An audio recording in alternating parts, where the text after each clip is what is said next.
প্রবাসী মানে সবার কাছে টাকার মেশিন। প্রবাসী মানে পরিবারের বটবৃক্ষ। প্রবাসী মানে নিজের সুখ বিসর্জন দিয়ে পরিবারের জন্য সুখ কেনা।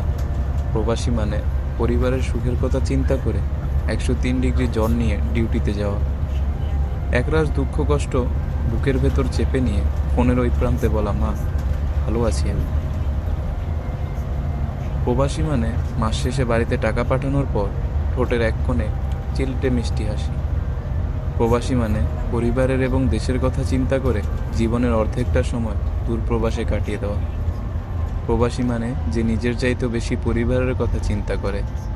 নিজে যেমনই থাকুক না কেন, পরিবারকে ভালো রাখতে নিজের সবটুকু দিয়ে চেষ্টা করে। হ্যাঁ, আমি প্রবাসী। যত কষ্টই হোক না কেন, সবসময় ঠোঁটের কোণে লেগে থাকে হাসি। কেননা দিন শেষে আমি আমার পরিবারকে ভালো রাখতে পেরেছি। হ্যাঁ, আমি গর্বিত, আমি প্রবাসী যে নিজের সবটুকু